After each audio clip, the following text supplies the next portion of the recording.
하나님 말씀은 레위기 23장 1절부터 3절까지 제가 먼저 읽습니다. 여호와께서 모세에게 말씀하여 이르시되 이스라엘 자손에게 말하여 이르라.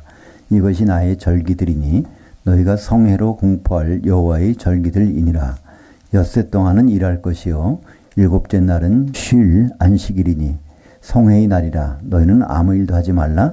이는 너희가 거주하는 각처에서 지킬 여호와의 안식일이니라. 원전으로 다시 보는 레위기, 오늘은 23장입니다.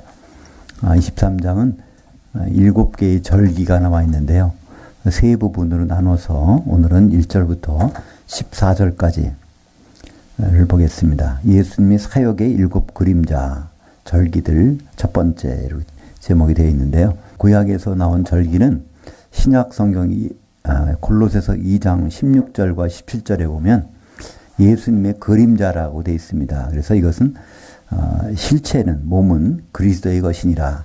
그러니까 예수님을 통해서 이루어질 일들을 미리 구약 성경에다가 놓은 것이죠. 그래서 그 하나하나를 보면서 예수님이 어떻게 이걸 이루어 오셨는지 그걸 보면 앞으로 어떻게 다시 마지막으로 완성할 것인지를 우리가 쉽게 알 수가 있습니다. 보통 절기는요, 명절이거든요. 우리 각 나라마다 명절이 있는데 여기에 나오는 절기는 이스라엘도 명절이 많이 있습니다. 근데 7절기는요, 사람들이 만들어 놓은 것이 아니라 하나님이 제정하신 절기입니다. 이스라엘에는요, 이거 말고도 수전절이라는 게 있죠. 가장 큰 절기는 아마 수전절이라고 볼 수 있는데요. 크리스마스 때 비슷한데 그들이 음력으로 이제 12월 달에 촛불 8개를 하루 이제 하나씩 추가해서 키워놓고서 하는 절기가 있습니다. 또 그거 말고도 불임절이라는 것도 있어요.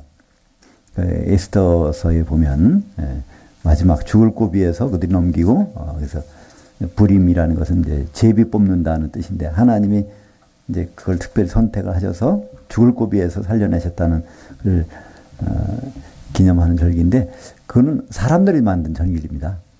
그것을 여기 예수님의 그림자가 아니에요. 그거는요. 그래서 예수님의 그림자로서 나오는 절기는 7가지밖에 없습니다. 골로새서 2장 16절과 17절을 같이 읽겠습니다. 그러므로 먹고 마시는 것과 절기나 초하루나 안식일을 이유로 누구든지 너희를 비판하지 못하게 하라. 이것들은 장래의 그림자이나 몸은 그리스도의 것이니라. 여기서 2가지 단어가 나오는데요. 그림자라는 단어와 몸이라는 단어가 나옵니다. 모든 그림자는 몸이 있기 때문에 생기죠. 그래서 그림자를 보면 뭐가 있구나. 예를 들어서 이 책이 딱 여기 보면 그림자가 생기지 않습니까? 책이 있기 때문에 뒤에 그림자가 생깁니다. 그래서 이 7개의 절기는 예수님이 있기 때문에 예수님이 이루실 것들을 미리 말씀해 주고 있습니다. 물론 여러 가지가 있지만 그 중에서 이 절기가 그렇게 사용되고 있습니다. 그 중에서 이 절기엔 들어가지 않지만 특별한 날이 있습니다. 안식일이라는 것이 여기 나오는데요. 일반적으로 절기는 1년에 한 번씩 있는 건데 이 안식일은 1년에 한 번씩 있는 건 아니죠. 그래서 이 안식일, 이 안식일의 유래가 성경 창세기에 나오게 됩니다. 6일 동안 뭘 하셨죠? 창조가 아니라 만드시고 회복하시고 그리고 이제 6일째 아주 보기에 힘이 좋은 것이 나타났으니까 그 다음에 이제 쉬신다. 그런 내용이 창세기 2장 1절부터 4절까지 나오는데요. 원래 창세기 1장은요. 2장 4절에서 끝나는 겁니다. 이걸 분류한 분이 이걸 잘못 분류해서 1장 내용 끝나고 나서 보시기에 힘이 좋았더라고 해서 다시 이제 2장 들어갔는데요. 문맥상으로 보면 2장 4절 전반부에서 끝나고 2장 4절 후반부는 아담에 대한 얘기입니다. 그 다음부터 그죠? 우리 조상 아담이 어떻게 돼 있는데 그것이 어떻게 결혼을 하게 되고 하는 그런 내용이 바로 이제 2장의 내용인데요. 이것을 섞어버려 가지고 도대체 무슨 얘기인지 모르게 만들어졌습니다. 그 2장 1절부터 4절까지 그것을 원문에는요. 우리말 원문은 천지와 만물이 이렇게 시작되는데 원문은요. 하늘들과 땅 그리고 그이들의 모든 군대가 이렇게 되어 있습니다. 원문에는. 군대라는 말이 나와요. 그러니까 이 군대는 어디에 필요하죠? 전쟁이 필요해요. 그죠? 전쟁에서. 그러니까 영적인 전투가 이미 여기서 시작되는 겁니다. 그죠? 우리는 보기에 아무것도 없는 영적인 원수가 없어요. 대적이 없어. 근데 거기서부터 이제 하나님은 그것을 준비하시고, 그러니까 처음부터 천지 창조할 때부터 그것이 이제 있었어요. 마귀와 그 부리는 악한 천사들이 있는 것을 볼 수 있습니다. 창세기 2장 1절부터 그 원문에 보완된 내용으로 같이 읽어보시겠습니다. 하늘들과 땅 그리고 그들의 모든 군대가 다 이루어지느니라. 하나님이 그가 하시던 일을 일곱째 날에 마치시니 그가 하시던 모든 일을 그치고 일곱째 날에 안식하시니라. 하나님이 그 일곱째 날을 복되게 하사 거룩하게 하셨으니 이는 하나님이 창조하셨고 만드시던 모든 일을 마치시고 그날에 안식하셨음이니라. 이것이 하늘들과 땅이 창조될 때에 여호와께서 땅과 하늘들을 만드신 내려이니라. 여기 구분되어 있어요. 창조하신 일이 따로 있고 그 다음에 만드신 일을 따로 구분한 거예요. 그러니까 창조하셨는데 그 다음에 만들게 되실 일이 벌어졌다는 거예요. 그 결국을 6일 동안에 그걸 만드셨다. 그러니까 6일 동안 하신 일은 만드신 겁니다. 창조가 아니에요. 창세기 1장 1절에 창조된 그 내용이 파괴됐던 것을 창세기 1장 1절의 상태로 회복하시는 것. 그것이 엿새 동안 하신 일입니다. 그렇다면 창세기 1장 1절에서는 뭐가 창조됐을까요? 다 창조됐어요. 뭐만 빼고? 사람만 빼고. 그 내용을 이제 이사야서 45장 18절에 보면 거기 자세히 나오죠. 땅을 혼돈하게 창조하지 않았고 어떻게? 사람이 거주할 정도로 다 해놨다는 얘기예요. 사람이 살 수 있을 정도면 뭐가 있었겠어요? 다 있는 거예요. 식물, 동물 다 먹고 살 것까지 다 있는 거예요. 그죠? 해달별 전부 다 있고요. 그죠? 모든 것이 있는 거예요. 심지어 뭐까지 있어요? 박테리아, 곰팡이까지. 그게 없으면요, 사람이 못 살아요. 쓰레기 더미 살아야 되죠. 계속 쌓이니까. 그것까지 계속 될 정도까지. 그래서 창세기 1장에 보면은 거기 곰팡이가 언제 창조됐냐, 또 원숭이가 언제 창조됐냐, 그런 게 일일이 안 나왔지만 우리는 이사야서 45장 18절에 보면 창세기 1장 1절의 창조가 어떤 창조였다는 것을 알 수 있습니다. 그래서 그걸 회복하시는 것이 첫째, 둘째, 셋째, 넷째, 다섯째, 여섯째 날까지. 그래서 다 나오라고 그랬잖아요. 나오라. 창조됐으니까. 다만 뭐만 새로 창조하세요? 물고기하고 새하고. 이건 다 얼어 죽었으니까. 창세기 1장 2절에 보면 흑암이 기품이 다 둘러 햇빛이 안 보이치는 상태가 1년만 돼도 이거 지구는 다 얼을 거예요. 그죠? 그게 수십억 년을 돼보세요. 얼마나 오래 다 얼어 죽. 그러니까 땅 속에 있는 것은 항상 지열이 있어요. 지구 중심은요 6,000도라고 그러죠. 그러니까 그 열이 있기 때문에 땅에 들어가 있으면 다 식물 땅에서 나오라 그러면 나오잖아요. 동물도 짐승도 나오라 하면 나와요. 그죠? 그래서 이제 그런 것들이 회복되는 상태가, 그래서 회복돼서 마지막에 그분이 생각하셨던 예수님을 보내시기 위해서는 뭘 해야 돼요? 먼저 그분의 모형인 아담이 나와야 돼요. 근데 아담이 오기 전에는 아담 같은 것이 창조가 돼 있어야 그대 모양대로 그것을 빚으시잖아요. 그래서 하나님이 사람을 창조하신 목적은 아담을 지으시기 위해서. 그래서 인간을 창조하십니다. 그리고 마지막에 보시기 힘이 좋은 게 뭐예요? 아담. 아담은 누구라고요? 로마서 5장 14절에 보면 재림 예수의 모형이라는 거, 오실자의 모형. 오신 자가 아니라 오실자의 모형이 있습니다. 아담은 결국 뭐로 됩니까? 갈비뼈를 뽑아가지고 그 아내를 피를 내서 만드는 것을 2장은 끝나잖아요. 그죠? 그분이 바로 예수님의 모형이라는 거예요. 그러니까 예수님은 누구하고 결혼해요? 다른 아무 상대자가 아니라 그분의 피를 힘입은 사람들이 한 몸이 됐을 때 결혼하겠다는 거예요. 그죠? 그래서 그때 안식. 그러니까 예수님이 예수님이 등장하니까 하나님이 안식하셨어요. 그러면 그러니까 아담이, 그럼 예수님이 재림으로 등장하시면 진짜 안식이 있어요. 안식이 있으려면은 뭐가 없어져야 돼요? 우리가 왜 안식이 없을까요? 마귀, 이간자가 있기 때문에. 그렇죠? 이간자. 마귀라는 것은 이간자라는 뜻입니다. 마귀. 디아볼로스라고 그러는데 헬라어로 이 볼로스라는 것은 쐐기고 디아라는 것은 가로지르다. 그러니까 새 책을 샀는데 이거를 피고 싶어. 잠깐 넘어가. 그러면 쐐기를 박는단 말이에요. 그죠? 쐐기를 박으면 이게 벌리는 건 디아. 볼로스, 이게 디아블로스. 이 접혀지지가 않아.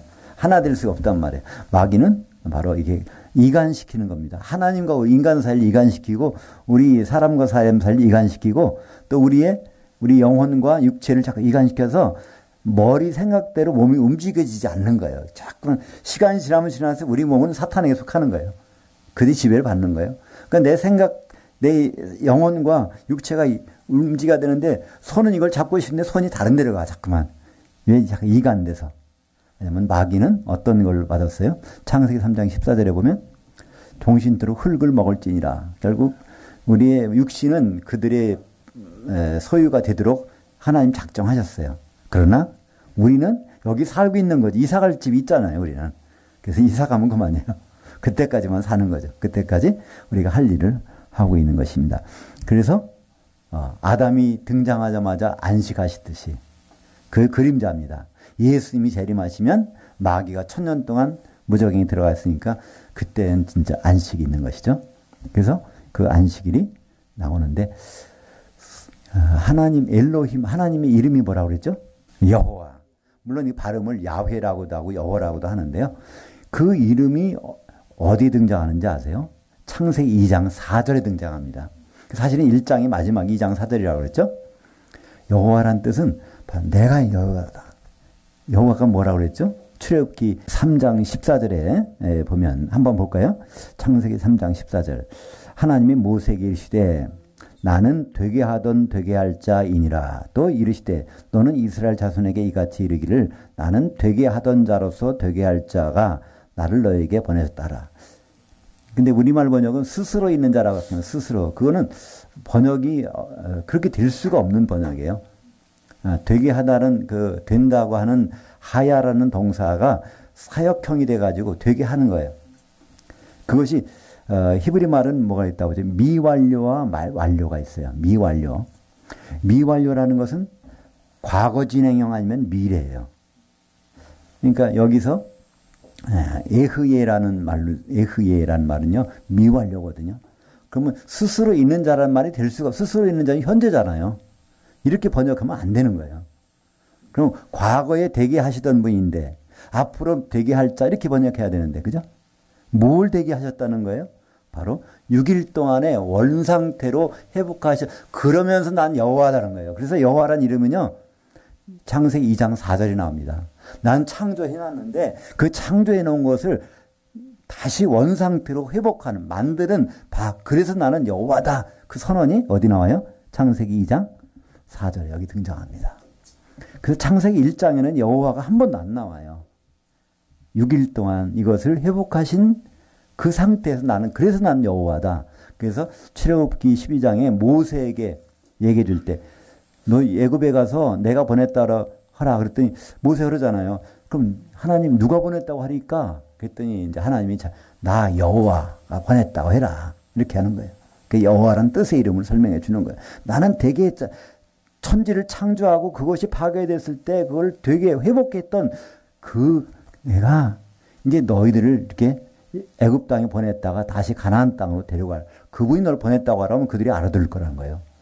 그럼 그들은 기억해 보니까 맞아, 아브라함 때 하나님이 약속하셨어요. 그죠? 창세기 15장 13절 이하에 보면 그랬잖아요. 아브라함에게 약속하셨잖아요. 너희 후손들이 이방 땅에 가서 400년 동안 종살이 하다가 거기서 많은 물건을 가지고 다시 이 땅으로 오게 하리라. 그렇게 얘기하잖아요. 그것이 그럼 하나님이 벌리신 일을 이거 완성시키라고 하나 보다. 그래서 모세를 보내셨나 보다. 그러니까 그들이 우르르 따라 나오잖아요. 모세 힘 믿고 나온 게 아니에요. 그죠? 그런 하나님이 여호와라고 하니까 그들은 이제 이렇게 따라 나오는 거란 말이에요. 그래서 그 여호와와 안식일은 아주 그 불가분의 관계가 있습니다. 하나님이 안식하셨어요. 누가? 예수님이 등장하니까. 여호와란 뜻은 반드시 이렇게 하시겠다는 거예요. 예수님을 보내시겠다는 거예요. 그죠? 반드시 예수님을 보내시겠다는 약속이 있잖아요. 어디 나오죠? 창세기 2장 24절. 남자가 부모를 떠나게 해서 그의 아내와 합해서 한 몸 결혼식 이루도록 내가 하고야 말리라는 선언이 창세기 2장 24절. 그거를 여호와는 그 일을 하시겠다는 거거든. 그 일을 하시겠다는 일이 벌어지는 건 언제 벌어져요? 예수님이 재림 때. 그죠? 그래서 바로 이 예수님 재림하시면 당장 누가 없어져요? 마귀가 무적행으로 1000년 동안. 그러니까 1000년 동안은 이간시키는 일이 벌어질 수가 없어요. 이간시키는 놈이 어디 가버렸으니까. 그래서 그 안식일이 1000년 동안 안식이 벌어지는 것입니다. 요한계시록 20장 1절부터 3절까지 같이 읽어보겠습니다. 또 내가 보매 천사가 무저갱이 열쇠와 큰 쇠사슬을 그의 손에 가지고 하늘로부터 내려와서 용을 잡으니 옛뱀이요 마귀요 사탄이라 잡아서 1000년 동안 결박하여 무저갱에 던져 넣어 잠그고 그 후에 인봉하여 1000년이 차도록 다시는 만국을 미혹하지 못하게 하였는데 그 후에는 반드시 잠깐 노일이라. 여기서 어떤 천사라고 되어 있는데요. 이 왜 천사라고 했을까요? 이건 사도 요한이 본 것만을 기록한 거예요. 사도 요한이 볼 때는 예수님이 천사가 하도 바뀌는 거예요. 어떤 때 이런 모습, 어떤 때는 저런 모습. 영의 몸을 입고 바뀌니까, 그죠? 부활하신 예수님을 제자들이나 막달라 마리아나 다 못 알아봤듯이. 이게 잠깐 바뀌니까. 그러니까 요한계시록도 이거는 생각해서 기록한 것이 아니에요. 요한계시록 내가 본 것과 보고 있는 것과 장차될 일을 기록하여서 눈에 보이는 것만 기록하니까 어떤 천사가 무적의 열쇠를 갖고 나오는 거예요. 사실은 누구야? 예수님이 천사죠. 그죠? 예수님이. 그렇게 한 것을 여기는 20장에서 천사가 무적의 열쇠를 가지고 나왔다고 합니다. 이건 바로 예수님의 천사고 예수님을 표현하는 것입니다. 지난번 오전 예배 시간에도 나왔죠. 요한계시록 9장 1절과 2절에 보면 무적행에서 연기가 나오잖아요. 그죠? 그 연기가 누구라고요? 귀신들, 그죠? 예, 물론 사탄도 귀신들.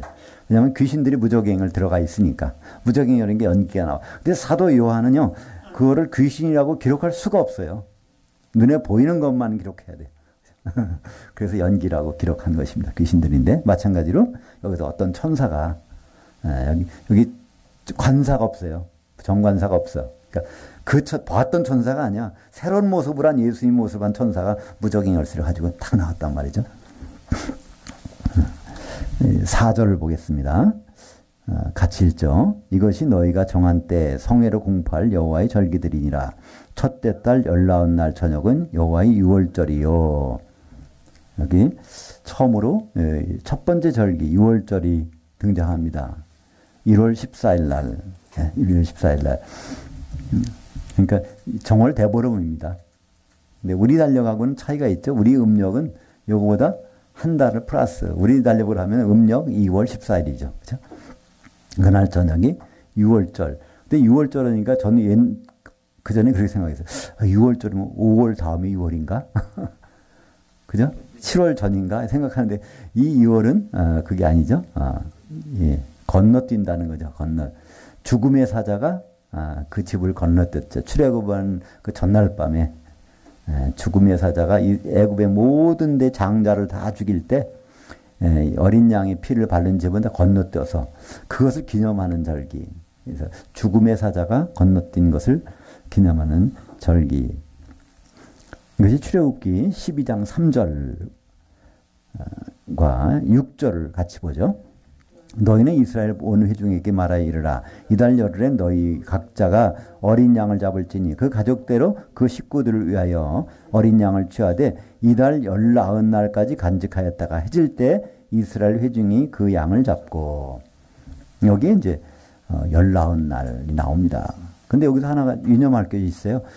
1월 14일 날 그걸 잡으려면 미리 준비하는 게 있어요.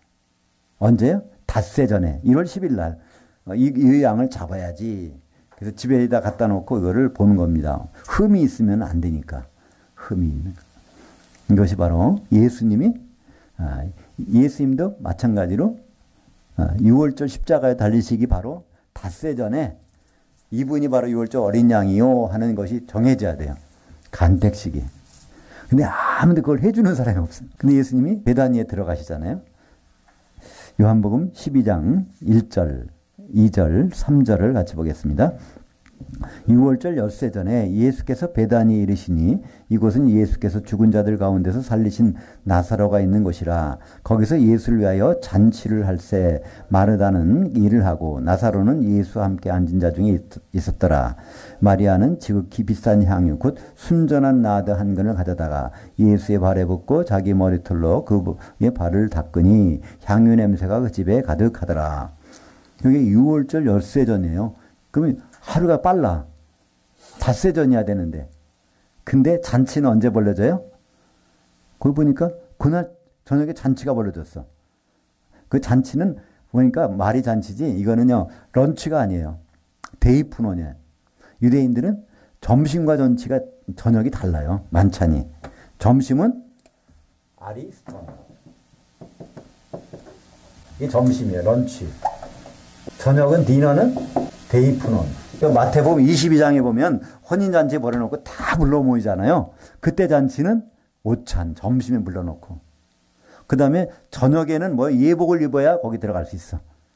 예복 없는 사람 쫓겨나요. 그게 어린 양의 혼인잔치 같은 거거든요. 그죠? 그러니까 점심은 누구예요? 예수 믿는 사람은 다 불러드려요. 선악간에 관계없이. 다. 그 심판대에서 예복이 있는 사람들, 기름 준비한 사람만 데이프논이라고는 만찬에 참여합니다. 그래서 이 데이프논 만찬이 나오면 저녁이라는 걸 알 수 있어요. 그럼 저녁은 시간이 유대인들은 언제부터 바뀐다고요?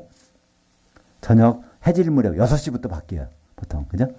그러니까 이건 닷새전이 되는 거예요. 그러니까 마리아가 그 동네에서 예수님 우리 동네 오셨네? 자기 집에 가서 준비한 향기름을 가지고 예수님께 바를 순간에는 몇 세 전에요? 엿새 전이에요? 닷새 전이에요? 닷새 전이죠. 그죠? 그러나 저녁부터. 우리는 하루가 바뀌는 게 언제 바뀌어요? 자정. 밤 12시 바뀌는데 유대인들은 우리보다 항상 6시간 전에 시작해. 그러니까 6시간 바뀌는 거예요. 그러면 이 마리아가 예수님께 이걸 부을 때는 바로 6월절 닷새 전. 1월 10일. 출애굽기 12장에 나오는 대로. 그죠? 1월 10일 날 그걸 선택이 돼서. 그러니까 그 마리아가 없었다면 예수님은 기다리셔야 돼요. 그냥 살리면 6월절 어린 양이 아니잖아요. 그 절차에 안 따랐어. 그러니까 거기에다 그 절차에 따라서. 그러니까 예수님이 얼마나 예수님 복음에는 이 여자가 있는 것이 너무나 필요한 거예요. 이 여자가 없었다면 예수님 복음에 아무 의미가 없는 거예요. 구약의 성경이 이루어지지 않으니까. 그러니까 마태복음 26장 12절과 13절을 한번 볼까요? 이 여자가 내 몸에 이 향유를 부은 것은 내 장례를 위하여 함이니라. 내가 진실로 너에게 이르노니 온 천하에 어디서든지 이 복음이 전파되는 곳에서는 이 여자가 행한 일도 말하여 그녀를 기억하리라 하시니라. 예수님이 신신당부했는데 우리는 이걸 별로 기억을 안 해. 그죠? 그 여자가 누구지? 오히려 찬송가를 누구로 불러요? 막달라 마리아 부르잖아요. 베다니 마리아는 어디 간지 없어졌어. 찬송가 2장 211장. 값비싼 향유를 주께 드린 막달라 마리아. 이건 예수님의 말씀을 정통으로 어기는 거예요. 정말 베다니 마리아를 기록하라고 그러는데 다행히도 우리는 부를 때마다 베다니 마리아를 기억 안 할 수 없잖아요. 예배 드릴 때마다 바꿔서 정정해서 부르니까. 그죠? 그래서 우리는 적어도 마태복음 26장 13절에서 하신 예수님의 말씀은 예배 때만큼은 지키는 거예요. 그죠? 이 여자를 온 천하에 복음이 전파되는 곳에서는 이 여자가 오늘 내게 한 일을 반드시 기억하여 기념하려고 그러는데 이름도 바꿔가지고 막달라 마리아를 한다면 이건 정말 예수님께 면목이 없겠죠. 그래서 예배 때 뭐 부르다 왔니? 그러면 나중에 와서 막달라 마리아 부르다 왔는데요. 그러면 왜 이상한 거 그죠? 근데 분명히 성경은 가까운 곳에서 다 이렇게 아주 직접적으로 명확하게 말씀하고 계신데 찬송가 지으신 분은 왜 가사를 그렇게 만드셨는지를 좀 답답합니다. 그래서 이 장례라는 것, 예수님 6월절 어린 양이라는 것을 여기서 설마 내 장례식 때문에 이걸 했다. 이 향유, 향기름입니다. 기름 부음. 그래서 예수님은 기름 부음을 받으셨던 분이에요. 어디서? 요단강에서. 언제? 30세 때. 근데 그때는 어떤 기름이라고요? 선지자의 기름. 그죠? 선지자로서. 예수님은 선지자로 된다는 것은 신명기 어디 나왔죠? 잊어버리셨어요? 발음 때문에? 18절. 네, 발음을 조심해야 되는데 여기 보면 너와 같은 선지자, 모세를 하나님은 선지자를 했어요. 너와 같은 선지자가 나올 텐데 사람들은 그 말을 들어야 된다. 그래서 3년 반 동안 예수님 공생에는 요 일을 하신 것입니다. 근데 이분은 또 제물이 되셔야 돼요. 제사장도 되셔야 되고 또 이 일을 하려면 누가 기름 부음을 해줘야 돼요. 향기름을 가지고 베다니 마리아가 쫙 불러주니까 이제 제사장의 업무가 시작된 것입니다. 그 다음에 6절과 8절을 같이 읽겠습니다. 이달 15날은 여호와의 무교절이니 이래 동안 너희는 무교봉을 먹을 것이요. 같이 읽죠. 그 첫날에는 너희가 성회로 모이고 아무 노동도 하지 말지며 너희는 이래 동안 여호와께 화제를 드릴 것이요. 일곱째 날에 또 성회로 모이고 아무 노동도 하지 말지니라. 여기서 15일 날, 근데 14일 날 저녁이니 15일 날은 같이 겹쳐지는 날이에요. 그죠? 그러니까 6월절 날 이 저녁부터는 바로 뭐가 시작돼요? 하루가 바뀌니까 저녁부터. 그 15일이 돼버리는 거예요. 14일 날 저녁은 15일이 되는 거예요. 그때부터 일주일 동안은 무교절. 무교절은 누룩이 안 들어가는 떡을 주는 날이고 그걸 먹는 날이거든요. 근데 이 일도 예수님 지키셔야 돼요. 그럼 무교절이 뭘고 무교병은 뭘까요? 누룩이 안 들어가는 떡이 뭘까요? 마태복음 16장 11절과 12절 그 위에 있는데 그걸 같이 읽어보죠. 어찌 내 말한 것이 떡에 관함이 아닌 줄을 깨닫지 못하느냐. 오직 바리새인과 사두개인들의 누룩을 주의하라 하시니 그제서야 제자들이 떡의 누룩이 아니요 바리새인과 사두개인들의 교훈을 삼가라고 하신 말씀을 깨달으니라. 그래서 이 세상의 지식, 세상의 교훈 이것은 바로 누룩이 들어갔다는 거예요. 그게 안 들어간 거는 복음이죠. 그죠? 하늘에서 내려온 떡, 그 예수님의 복음만이 무교병입니다. 그러니까 무교절은 무교병을 나눠주는 절기예요. 그럼 무교절 절기에 예수님이 그 일을 하셔야 돼요. 그러니까 예수님이 무덤에 가만히 있을 수가 없는 거예요. 그래서 무교병을 복음을 나눠주시는 사건이 기록이 됩니다. 그것이 바로 베드로전서 3장 18절, 19절을 같이 읽죠. 그리스도께서도 단번에 죄를 위하여 죽으사 의인으로서 불의한 자들을 대신하셨으니 이는 우리를 하나님 앞으로 인도하려 하심이라. 육체로는 죽임을 당하시고 영으로는 살리심을 받으셨으니 그가 또한 영으로 옥에 가서 영들에게 복음을 선포하시니라. 이게 무교절날에 무교병을 선포하시는 장면이 여기. 그래서 그날 영으로 그냥 이 일을 안 하셨으면요 무교절 절기가 아직 완성 안 된 거예요. 그러나 예수님이 그 일을 하셔서 첫째 6월절이 십자가에서 완성됐어요. 두 번째는 무교절도 여기에서 이루셨어요. 완성을. 그럼 뭐가 나오냐면 고담절기가 나오죠. 고담절이 이제 초곡절이라는 절기입니다. 성경에는 초곡절이라는 명칭은 없어요. 처음 곡식을 바치는 절기라고 되는데 그걸 제 나름대로 초곡절이라고 했어요. 왜냐하면 우리말 성경엔 초실절이라는 말도 나와요. 초실절은 맥추절을 초실절로 번역했기 때문에 그래서 그걸 쓰면 혼동되니까 오순절날을 초실절이라고 그래요. 이거는 초곡절날은 그때하고는 다른 거예요. 그죠? 이 초곡절부터 세워서 50일째 되는 날이 초실절날이에요. 그걸 맥추절이라고도 하고 오순절이라고도 하고. 그래서 성경에는 없지만 제 나름대로 만들어 본 것이 초곡절. 왜 초실절이 아니고 초곡절이냐? 이거 곡식이 폐했을 때, 이삭이 폐할 때는 거예요. 이 곡식이 여물어 가지고 이거를 껍질을 까서 방아 쪄서 드리는 게 아니라 아무것도 안 나오다 갑자기 꽃이 핀 다음에 곡식이 팍 펴서 이게 밀이 나왔네, 보리가 나왔네. 곡식이 나오는데 이거를 통째에 갖다가 한 달은 흔드는 거예요. 그래서 요거 지나면 50일이 되면 수확할 때가 돼. 다 익어가지고 그때는 이제 떡을 만들어서 이제 드리는 거고. 그래서 맥추절은 떡을 만들어서 드리는 거고. 이 초곡절은 떡이 아니라 이삭이 딱 나왔을 때, 죽은 줄 알았는데 딱 부활했을 때. 그래서 예수님은 이 부분을 직접 말씀하세요.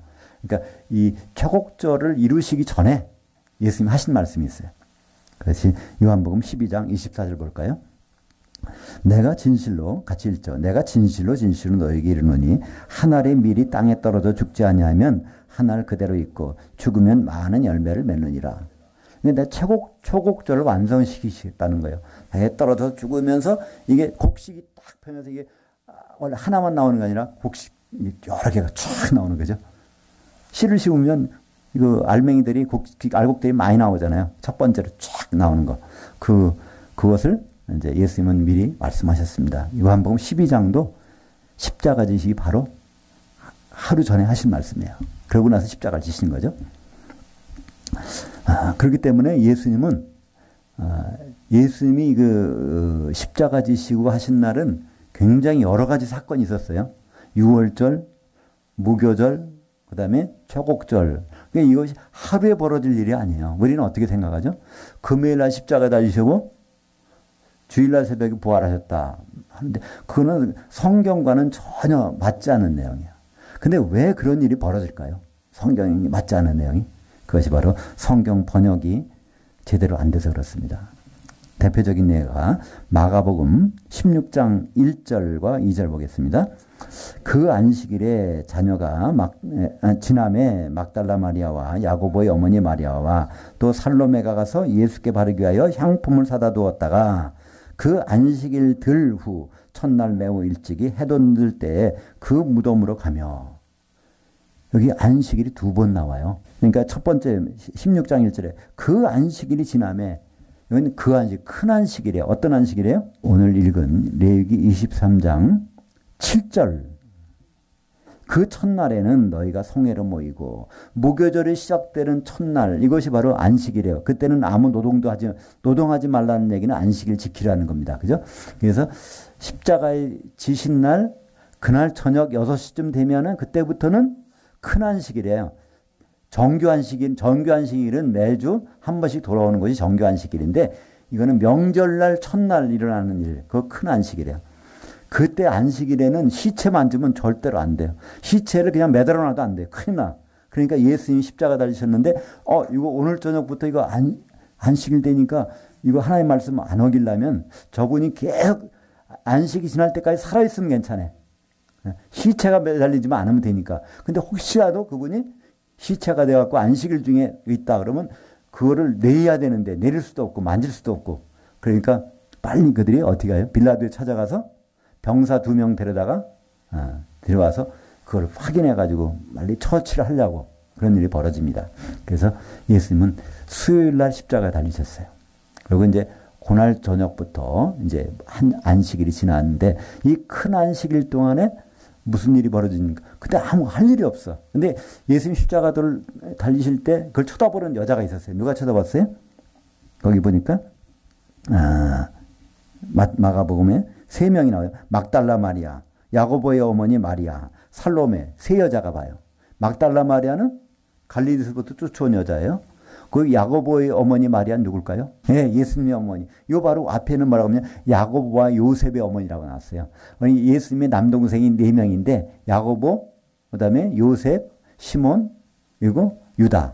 근데 첫째와 둘째를 불러가지고, 그러니까 이 여자를 구분하기 위해서, 딴 것 같으면 이미 거기다가 예수님의 어머니라고 썼잖아요. 그렇게 일부러 안 쓰는 거예요. 이 사람은, 저 여자는 그냥 육신의 부모야, 그렇게 생각해요. 사람들이 불러줄 때도, 요 마가가 기록할 때도 뭐라고 했어요? 야고보와 요셉의 어머니. 여기서는 줄여갖고 야고보의 어머니. 갈릴리부터 쫓아온 거예요. 예수님이 예루살렘 간다니까 뭐 되는 줄 알고 왕 되는 줄 알고. 그래서 장례 준비 안 해왔어. 그래서 막상 십자가 달리시니까 당황한 거예요. 이거 향품을 안 주고 갔네. 향유. 그래가지고 사러 가려고 했더니 큰 안식일 가게 문도 닫는 거예요. 그러니까 목요일 날 하루 종일 닫아. 큰 안식일이니까.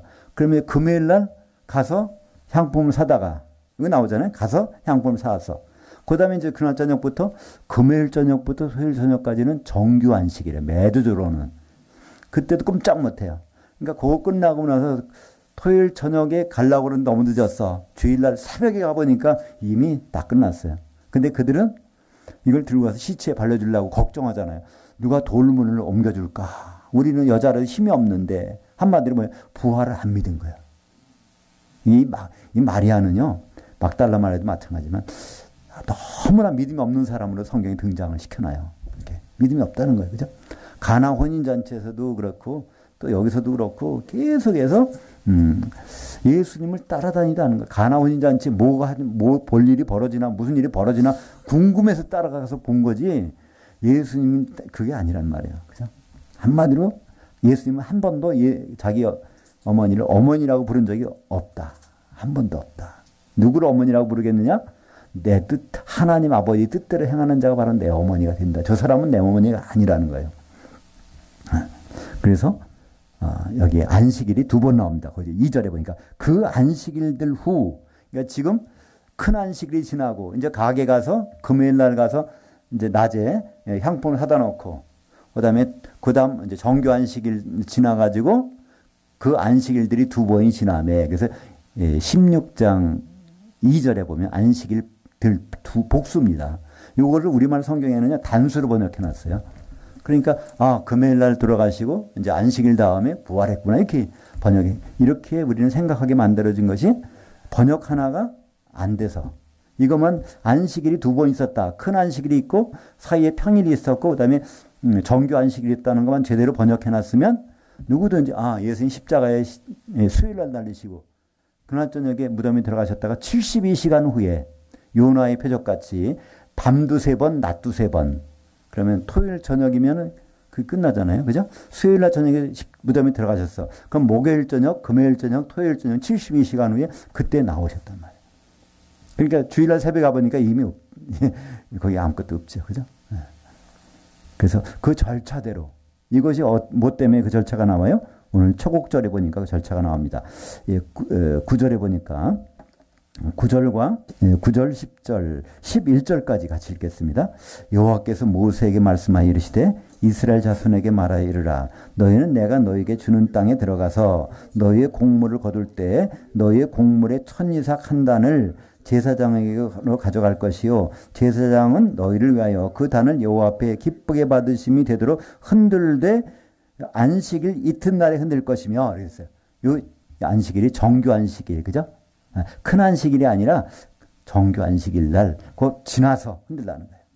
그죠? 그러니까 토요일 저녁이 돼서 흔들라는 거예요. 토요일 저녁이 돼서 금요일 저녁부터 토요일 저녁까지가 정규 안식일이니까 그때 흔들라는 거예요.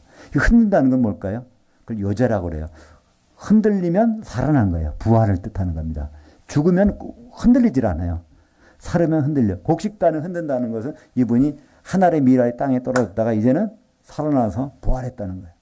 그래서 이 흔들린 것. 이것이 바로 예수님은 레위기 23장에 나오는 6월절 그대로 십자가에 달리시고 무교절대로 옥에 있는 영들에게 무교병을 선포하시고 그 다음에 초곡절날 정규 안식일 끝나자마자 그래서 부활하셨다. 그죠? 그대로 하나도 여기서 틀린 게 없잖아요. 그대로 하신단 말이죠.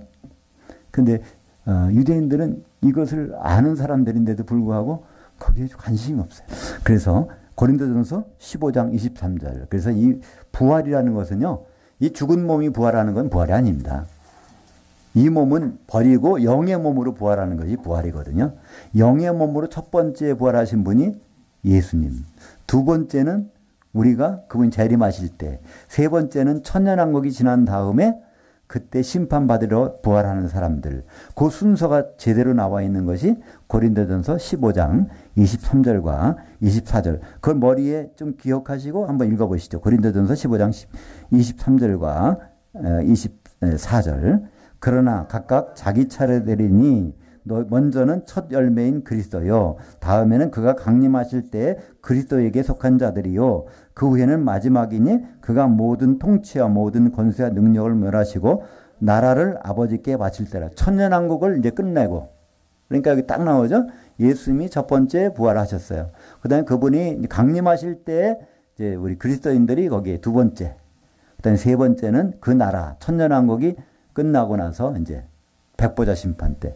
그래서 순서가 딱 나와 있습니다. 그래서 부활의 첫째 부활은 예수님이에요. 그럼 요한계시록에서 나온 첫째 부활은 뭘까요? 그거는 순서가 아니라 질적으로 가장 좋은 부활. 부활해가지고 혼인잔치까지 들어가는 부활이 천년왕국에 들어가는 부활이 제일 좋은 부활이고요. 부활을 하긴 했는데 기름이 없어가지고 다시 지옥에 들어가면 이건 첫째 부활이 아니에요. 좋은 부활이 아니잖아요. 그죠? 그래서 요한계시록 20장 6절에서는 그 제일 좋은 부활이 어떤 부활인지 천년왕국까지 들어가는 부활이 제일 좋다는 거예요. 바로 우리가 소망하는 건 그거 아닙니까? 그게 아니라면 어디라고요? 지옥, 불섞인 유리바다. 그래서 선택권이 두 가지밖에 없어요. 무조건 올라가야 되니까. 예수님 오시면요, 선악간에 심판받기 위해서 다 올라가요. 근데 거기서 제일 좋은 부활은 혼인잔치에 들어가서 왕노릇하는 거. 그렇지 않은 사람들은 불석견유를 받아 1000년 동안 지내는 거. 그러니까 너무나 극명한 것인데 예수 믿는 분들이 별로 생각을 안 해요. 거기에 대해서. 그냥 뭐 낙원만 가면 되지. 주님 만나면 되지. 이렇게만 생각하는데요. 성경은 그렇게 기록되지 않습니다. 그래서 이 죽으셨다가 부활하는 그 순간이 하나님은 뭐라고? 오늘 너 네 생일이다. 예수님 보고 그러는 거예요. 맞아들이라는 거예요. 그게 어디 나오냐고요? 사도행전 13장 33절 같이 볼까요? 곧 하나님이 예수를 일으키사 우리 자녀들에게 이 약속을 이루게 하셨다 함이라. 시편 둘째 편에 기록한 바와 같이 너는 내 아들이라 오늘 너를 낳았다. 그 오늘이 초곡절날. 초곡절날 바로 하나님은 예수님 보고 너 내 아들이라는 거. 어떤 아들? 독생자가 아니라 맏아들이라는 거예요. 오늘 맏아들이다. 그 전까지는 독생자예요. 외아들이었고. 예수님이 외아들로 있는 순간에는 하나님의 자녀가 더 있으면 안 돼. 불법이에요. 근데 예수님 맏아들이 되는 순간에는 우리는 그분의 은혜로 다 하나님 자녀, 합법적인 자녀가 되는 거예요. 언제 순간부터? 바로 초곡절 날부터. 그래서 이것은 시편 2편 7절에 기록된 내용인데요. 오늘 내가 너를 낳았다. 이것을 누가라는 사람은 사도행전을 기록하면서 그걸 갖다가 여기다가 기록하는 겁니다. 누가는 사도 바울과 끝까지 같이 가던 사람이잖아요. 그죠? 예, 디모데후서 4장에 보면 다 떠나고 대만은 세상을 사랑해서 데살로니가로 갔고 디도는 달마디아로 갔고 다 떠나가 버렸는데 누가만 나와 함께 있느니라. 그리고 마지막 예배 둘이 드리다가 사도 바울은 형장으로 끌려가서 이제 죽었잖아요. 그때 누가는 이제 다시 예루살렘에 와서 모든 것을 다 조사해서 누가복음을 남겼고 사도행전을 남겼는데 사도행전에다가 예수님 맏아들이라는 사실을 거기다 기록합니다. 시편 둘째 편 2절에 기록된 거. 오늘 내가 너를 낳았다. 레위기 23장에 나오는 바로 23장 11절에 나오는 그 초곡절날, 이 날이 바로 예수님 부활절, 아들 탄생한 날이다. 이렇게 기록하고 있습니다. 그렇기 때문에 우리는 예수님 오실 때 어떤 신분으로 오시는지를 잘 알아야 됩니다. 히브리서는 기록자가 없다지만 그거는 바울이 아니고선 쓸 수가 없는 것이 히브리서입니다. 그러니까 히브리서 준 바울과 누가복음 사도행전을 기록한 누가는 생각이 똑같아요. 그래서 히브리서 1장 6절 볼까요? 또 그가 맏아들을 이끌어 세상에 다시 들어오게 하실 때. 그러니까 예수님은 재림 때는 맏아들로 오신다는 거예요. 초림 때는 독생자로 오세요. 왜 독생자로 오실까요? 피 흘리러. 그분의 피를 흘려서 신부감을 마련하려고. 아담이 결혼할 때 그 갈비뼈가 빠져나가서 피를 흘린 것처럼 그래서 초림 때는 그 피를 흘리러 오셨어요. 독생자로 오셨어요. 그러나 재림 때는 독생자가 필요 없어요. 맏아들로 오셔야 돼요. 왜 맏아들로 오실까요? 많은 아들들이 있는데 그들이 하나 돼가지고 예수님이 신부가 돼야 되니까 결혼하러 오시는 거예요. 그러니까 두 번째는 결혼하러 오실 때는 맏아들로 오십니다. 그래서 이 절기들 우리는 그냥 지나가지만 6월절이 이렇게 이대로 한자도 안 틀리게 예수님은 십자가에 달리셨어요. 흠이 없어야 되니까 어때 동안 4일 동안 점검을 받아야 돼요. 닷새 전에 선택해서 그것이 흠이 있나 없나 보기해야 돼요. 그리고 바로 6월절 날 잡히셨는데 예수님이 그랬잖아요.